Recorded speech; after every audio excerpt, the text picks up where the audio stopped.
അടുത്തത് നമുക്ക് തൈറോയിഡ് രോഗങ്ങൾക്ക് ഉള്ള ചികിത്സയെക്കുറിച്ച് പറയാം.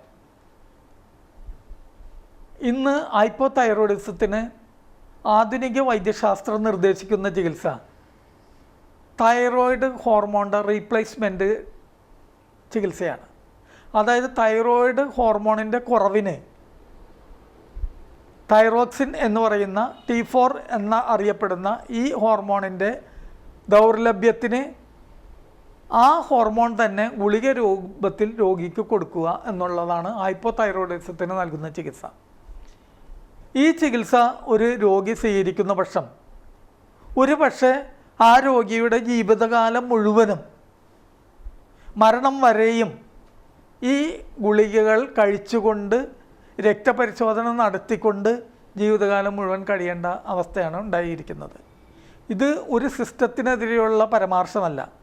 ആധുനിക വൈദ്യശാസ്ത്രം തൈറോയിഡിൻ്റെ പ്രവർത്തനക്കുറവിന് നാളിതുവരെ അതിൻ്റെ പ്രവർത്തനം കൂട്ടുന്നതിനുള്ള മരുന്നുകൾ ഇന്ന് വരെ കണ്ടുപിടിക്കപ്പെട്ടിട്ടില്ല. പകരം റീപ്ലേസ്മെൻറ്റ് തെറാപ്പി മാത്രമുള്ളൂ. അതാകട്ടെ പിൽക്കാലത്ത് നിർത്തുന്നതിന് ഒട്ടനവധി പേർക്ക്, അതല്ലെങ്കിൽ 90% പേർക്കും അതിന് നിവൃത്തിയില്ലാതായി മാറുന്നു. ഹൈപ്പർ തൈറോയിഡിസത്തിന് ചെയ്യുന്നത് തൈറോയിഡിൻ്റെ പ്രവർത്തനം കൂടിയ അവസ്ഥയിൽ തൈറോയിഡ് ഗ്രന്ഥിയുടെ അമിതമായ വളർച്ചയുണ്ടെങ്കിൽ റേഡിയോ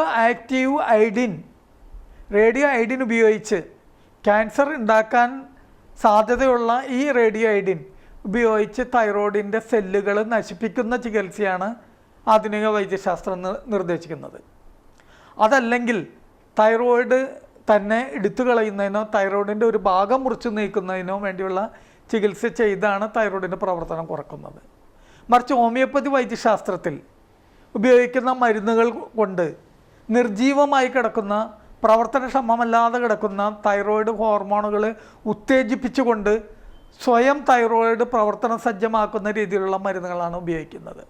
ഉദാഹരണത്തിന് തൈറോയിഡിൻ്റെ പ്രവർത്തനം കൂടുതലുള്ള അവസ്ഥക്ക് തൈറോയിഡിൻ്റെ പ്രവർത്തനം കുറയുന്നതിനുള്ള മരുന്നുകൾ ഉപയോഗിച്ചുകൊണ്ട് തൈറോയിഡിൻ്റെ പ്രവർത്തനം കുറ്റമറ്റ രീതിയിലാക്കുന്നതിനുള്ള മരുന്നുകൾ ഉപയോഗിക്കുന്നു. ഹോമിയോപ്പതിയിൽ ഉപയോഗിക്കുന്ന അയോഡം എന്ന് പറയുന്ന മരുന്നിൻ്റെ പ്രധാന ലക്ഷണം രോഗി എത്രമാത്രം ഭക്ഷണം കഴിച്ചാലും ക്ഷീണിച്ചു വരുന്നു എന്നുള്ള അവസ്ഥക്ക് കൊടുക്കുന്ന മരുന്നാണ്. അത് തൈറോയിഡിന് മാത്രമല്ല മറ്റ് പല രോഗത്തിനും, ഈവൻ TB ഉണ്ടായിരുന്ന കുട്ടികൾക്ക് ആണെങ്കിൽ പോലും തൈറോയിഡിൻ്റെ പ്രവർത്തനം കുറഞ്ഞ ആൾക്കാണെങ്കിലും എത്രമാത്രം ഭക്ഷണം കഴിച്ചിട്ടും ആൾ ക്ഷീണിച്ചു വരുന്നു, കുട്ടി ക്ഷീണിച്ചു വരുന്നു, അല്ലെങ്കിൽ ആൾ ക്ഷീണിച്ചു വരുന്നുവെങ്കിൽ അയോഡം എന്ന് പറയുന്ന മരുന്ന് ഉപയോഗിക്കുകയാണെങ്കിൽ ഈ അവസ്ഥ മാറി തൈറോയിഡ് രോഗിയെ സംബന്ധിച്ചാണെങ്കിൽ തൈറോയിഡിൻ്റെ പ്രവർത്തനക്ഷമമല്ലാതിരുന്ന സെല്ലുകൾ പ്രവർത്തിക്കുന്നതായിട്ട് കാണാൻ കഴിയുന്നു. ഇത് നമ്മൾ തിരിച്ചറിയുന്നത് രക്തപരിശോധനയിലൂടെ തന്നെയാണ്. ഹോമിയോപ്പതി ഔഷധങ്ങൾ ഒരു 6 മാസം തുടർച്ചയായിട്ട് കഴിച്ചതിന് ശേഷം രോഗി പോയി ലാബിൽ പരിശോധിച്ചാൽ നേരത്തെ TSH ലെവല് 50 100 ഉണ്ടായിരുന്നെങ്കിൽ അത് കുറഞ്ഞ് അത് വളരെയധികം കുറയുകയോ അല്ലെങ്കിൽ നോർമൽ ലെവലിൽ എത്തുകയോ ചെയ്യുന്നു. അതിൻ്റെ അർത്ഥം തൈറോയിഡ് സെല്ലുകൾ ശരിയായ രീതിയിൽ സ്വയം പ്രവർത്തിക്കാൻ തുടങ്ങിയതാണ്.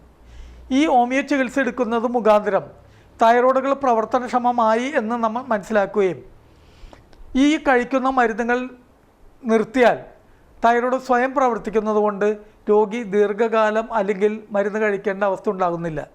പിന്നെ മറ്റത് ചില രോഗങ്ങൾ, തൈറോയിഡ് രോഗങ്ങൾക്ക് നമ്മൾ കാണുന്നത് തൈറോയിഡ് ഗ്രന്ഥിയുടെ വളർച്ചയാണ്. ആ വളർച്ചയിൽ രോഗിയെ ഡോക്ടർ പരിശോധിക്കുമ്പോൾ തൈറോയിഡ് ഗ്രന്ഥി വളരെയധികം ഹാർഡായിട്ടിരിക്കുന്നത് കാണാം. വളരെ കട്ടിയുള്ള, പിടിച്ചാൽ മൃദുലതയില്ലാത്ത തൈറോയിഡ് ഗ്രന്ഥിയുടെ വളർച്ച. അത്തരമുള്ള മരുന്നുകൾക്ക് പലപ്പോഴും ഹോമിയോ ഡോക്ടർമാർ നിർദ്ദേശിക്കുന്ന ബ്രോമിയം എന്ന മരുന്നാണ്.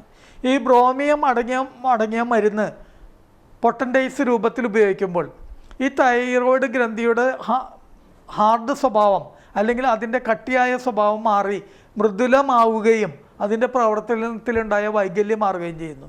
അതുപോലെ സ്പോഞ്ചിയ എന്ന് പറയുന്ന മരുന്ന് തൈറോയിഡ് ഗ്രന്ഥിക്ക് വളർച്ചയുണ്ട്, പക്ഷേ അത് നമ്മൾ എക്സാം ചെയ്ത് നോക്കുമ്പോൾ ഡോക്ടർ പരിശോധിച്ച് നോക്കുമ്പോൾ വളരെ മൃദുല സ്വഭാവമായിരിക്കും. തൈറോയിഡിൻ്റെ പ്രവർത്തന വൈകല്യവും കാണിക്കും.